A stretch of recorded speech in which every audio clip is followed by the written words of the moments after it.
On my birthday, my husband took me to a luxury hotel and said, "This is your last night as my wife. Tomorrow, you're gone." His new bride sat beside him, smirking. My hands trembled as I handed him a letter. He opened it, and his eyes widened in horror as he read, "You just gave me everything you own." He stood up, screaming. Let me start by saying that I never thought I'd be the person writing something like this. I always thought my life was average. Not perfect, not horrible. Just normal. Married for almost 12 years. No kids, by choice. Just me and my husband Daniel. We had our routines. Our inside jokes. Our fights, but nothing serious, or so I thought. So here's what happened.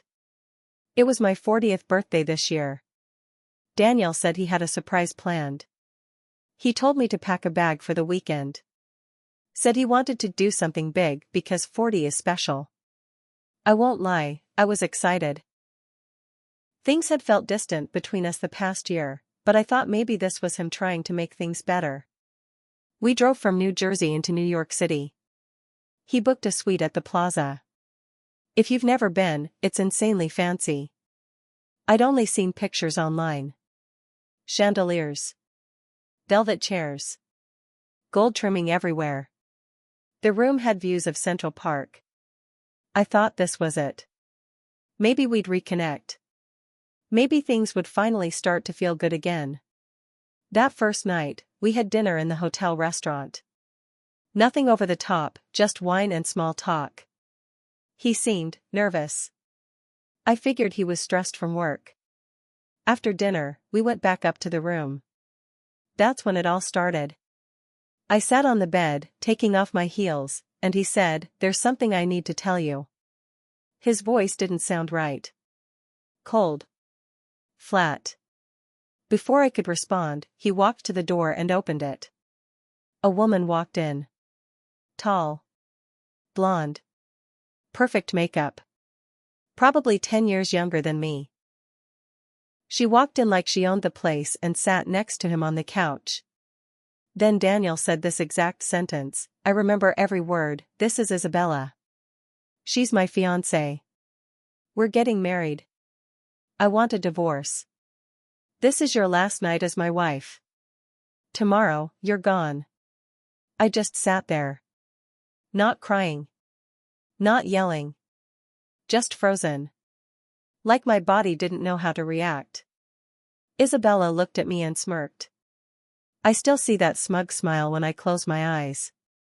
I managed to say, "Are you serious?" Daniel nodded like it was a normal conversation. Like he was giving me directions to the subway. I looked at her. Then back at him. "You brought her here? You brought her to our hotel room?" He shrugged. I wanted to be honest. No secrets. I felt sick. My whole body was shaking. But I didn't scream. I didn't throw anything. I reached into my purse with trembling hands and pulled out an envelope. It was already sealed. I handed it to him. "Read it," I said quietly. He opened it. "Read the first paragraph. Then the second." I watched his face change. He looked confused. Then angry. Then pale. He jumped up. "What the hell is this?" Isabella leaned over, trying to read it. "What's wrong?" I stood up. My voice steady for the first time. "That's the postnuptial agreement you signed 2 years ago. Remember when I caught you texting that girl from your office? You begged me not to leave. Said it didn't mean anything. We went to counseling. And you signed that paper."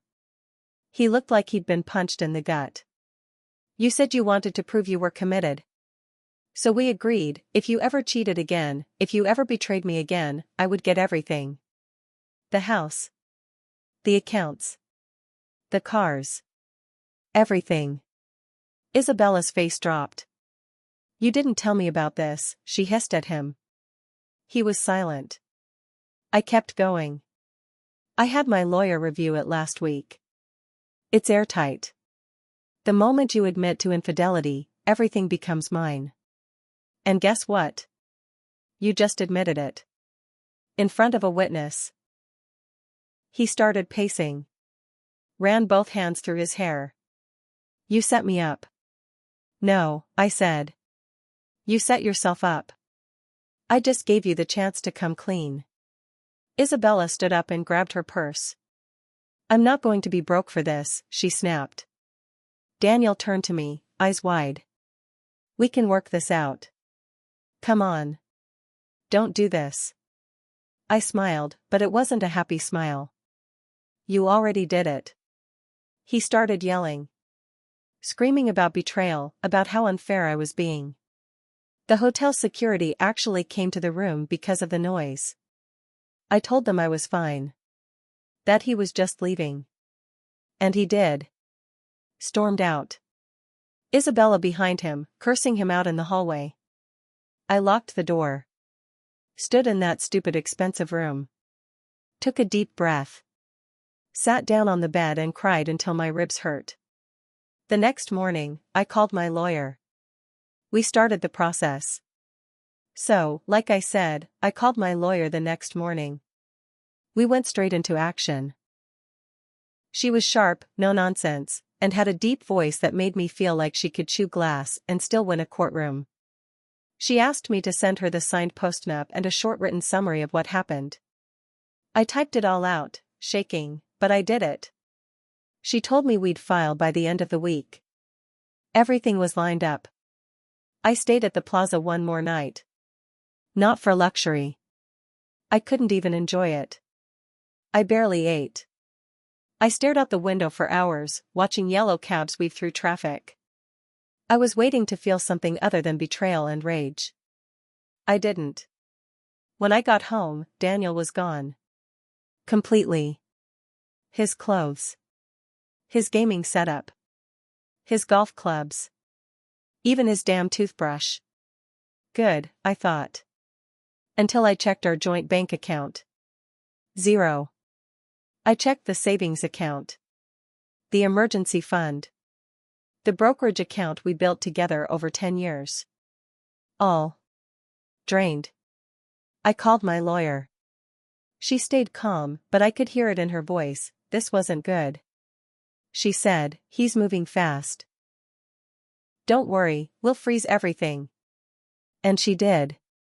Got a court order the next day to freeze any remaining assets and issue a subpoena to his bank activity.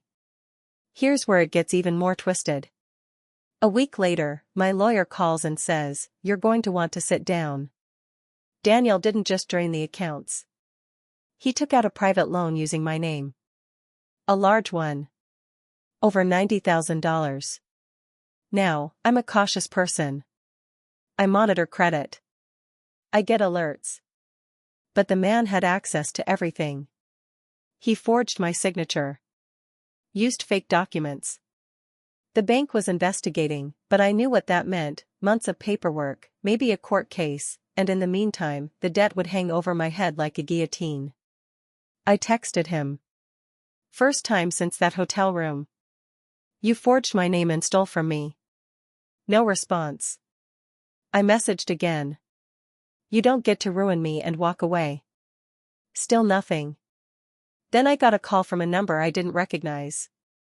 I let it go to voicemail. It was Isabella.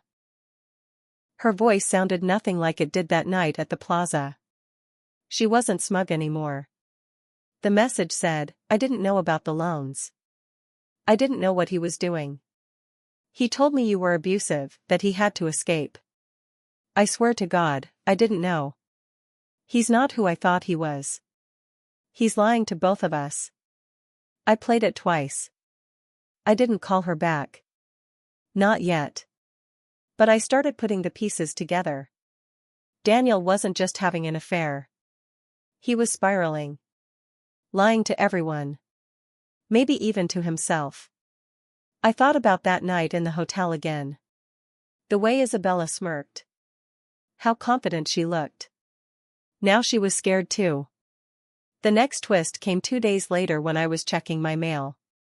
A plain white envelope with no return address. Inside, one sheet of paper. Printed text, you think you've won. But you don't know the whole story. That's it. No signature. No name. I showed it to my lawyer.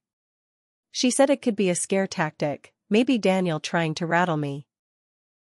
But I had this pit in my stomach that wouldn't go away. Then Isabella showed up at my door. I didn't recognize her at first. She looked broken. No makeup. Hair messy. Dark circles under her eyes. I'm sorry, she said before I even opened the door all the way. I shouldn't be here, she added. But I don't know who else to talk to. He's gone. Gone? I asked. What do you mean gone? She stepped inside and handed me her phone. There were texts from Daniel, the last one from 3 days ago. Then nothing. She said he left their apartment in the middle of the night. Took his passport. Left his phone. Left her with bills, no money, and a landlord threatening eviction. I didn't know whether to scream, laugh, or feel sorry for her. He said he was going to Mexico, she whispered. Mexico. Of course. We sat down at my kitchen table. Two women who were supposed to hate each other. Now united by one common enemy. I think he's been planning this for a long time, she said. The wedding wasn't real. I found a fake certificate. The ring he gave me was a fake, too. Daniel had played her. Just like he played me. I told her about the loans, the drained accounts, the forged documents. Her face turned white. She said, "Oh my God. He opened a credit card in my name too." I thought it was a mistake. Nope. Not a mistake. She stayed for an hour. Then left. We didn't make promises to stay in touch, but I had a feeling that wasn't the last I'd see of her. Now, I'm trying to figure out what to do next. There's legal stuff in motion. My lawyer's trying to track him down. The police are involved now because of the identity theft. It's a whole mess. But I haven't told you the biggest twist yet. That letter? The one with no return address? I got another one yesterday.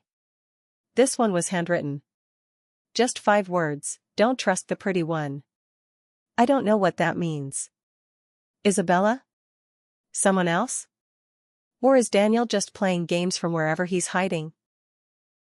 I'm trying to stay calm. To stay smart. But everything feels like it's falling apart. And I don't think this is over yet. I sat with that note for 2 hours, just staring at it. Don't trust the pretty one. My first thought was Isabella. But she looked wrecked when she came over. The smirk from the hotel? Gone. She wasn't the pretty one anymore, not in that smug, polished way. She was scared. Confused. Angry, yeah, but not confident. So who else could it mean? There was no one else in Daniel's life I knew like that. Unless there was another woman. I tried not to let my thoughts go there.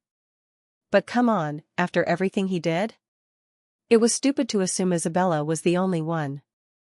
Later that night, I logged into one of our old shared cloud accounts. It had been inactive for a while. He must have forgotten about it. And there it was. A folder. Labeled bills. Classic Daniel, so boring you'd never want to open it. But inside were screenshots. Messages. Voice memos. Pictures. Most of them between Daniel and some woman named Elise. I'd never heard that name before.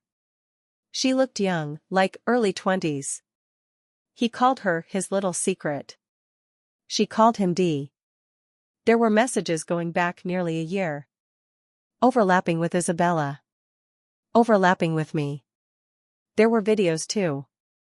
Him talking about leaving the country, starting new, taking care of unfinished business. And then I saw it, an actual recording of Daniel talking on the phone with someone. Not Elise. Someone else. A man. He said, "Once I get the money from her, I'll be out." Isabella's just a pawn. Elise thinks I'm serious, but she's just backup. I paused it.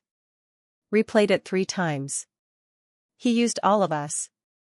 Every single one. Pawn. Backup. His words. This wasn't just cheating. This was a full-on scam. A plan. He didn't fall out of love. He planned to destroy us. I forwarded the files to my lawyer. She replied in all caps, "Do not contact him. This is evidence." But I couldn't help it. I texted Elise. Her number was in one of the screenshots. I figured, what do I have to lose? Me, hey. You don't know me, but I know Daniel. You need to call me. Now. She didn't reply for 3 hours. Then I got a voice call. She sounded like a child. Shaky voice. Soft. "I didn't know," she whispered. "He told me you were his dead ex-wife. He said you died 2 years ago in a car accident." My heart sank. She kept going. "He said he was rebuilding his life. That he didn't believe in love until me. He cried when he told me your story." I felt sick. I wanted to throw my phone across the room. She added, "We were supposed to leave next month. He said he was closing his accounts. Cashing out. I was helping him." "Helping him how?" I asked. She hesitated. Then said, "He used my name to rent a storage unit. Said it was just temporary, for security." Bingo. I told her I needed the address. At first, she said no. Then I sent her part of the video. The one where he called her a backup. She didn't reply for a minute. Then she sent the address. Lower Manhattan. A sketchy self-storage place near the river. The next morning, I went. Took a friend with me just in case. And a private investigator my lawyer recommended. The unit was under her name, so the manager didn't ask too many questions. Opened it up. Inside? Luggage. A gun. Multiple IDs, one with my name and his face. One with his real name. 2 with different aliases. A hard drive. A burner phone. Cash. Not a little. A lot. We called the police. Now there's an open investigation. They're calling it intent to commit financial fraud, identity theft, and conspiracy. Whatever that means. They think Daniel might be part of a bigger scam. Something he's done before. So the man I thought was my husband? He might have never been just mine. Or even real. And the twist? Elise called me yesterday, crying. "Someone left a note on my car," she said. "It said, 'She's lying to you. She wants what's mine.' Not signed. Not dated." I didn't leave it.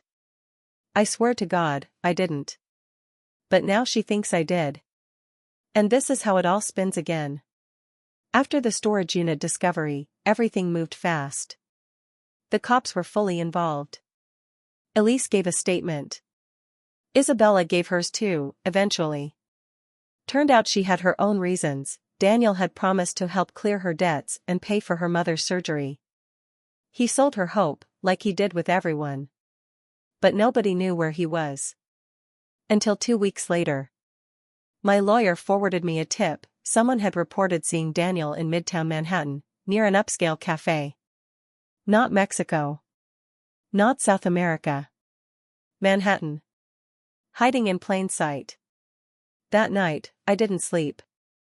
I lay on my back, staring at the ceiling fan, playing every moment in my head. The plaza. The drained accounts. The fake death story. The storage unit full of lies. And the note. Don't trust the pretty one. Something about that note never sat right with me. The handwriting was familiar. Slanted to the left. Careless but sharp. I remembered it. It matched the way Isabella had signed the hotel check-in form. I'd kept a photo of it. I compared them side by side. The Y curl was identical. It was her. She left the note. Which meant she knew about Elise before I did. She was playing innocent. But she wasn't scared. She was manipulating me. Now I had to know why.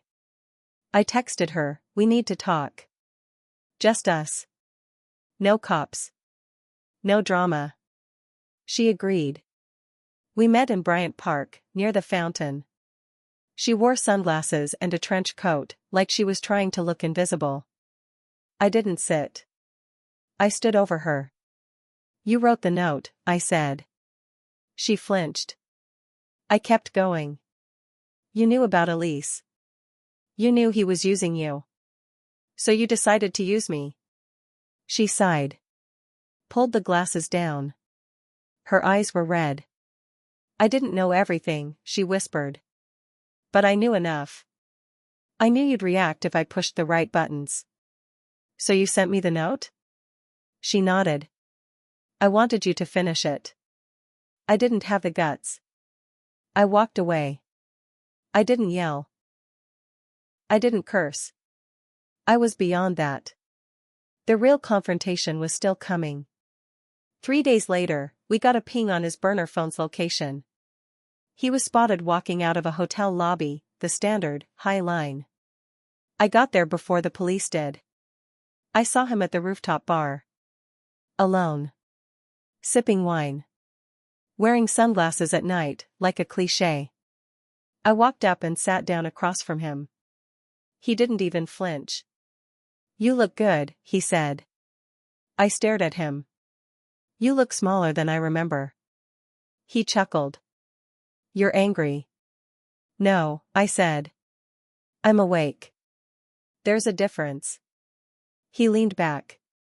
"So what now? Gonna throw a drink in my face? Make a scene?"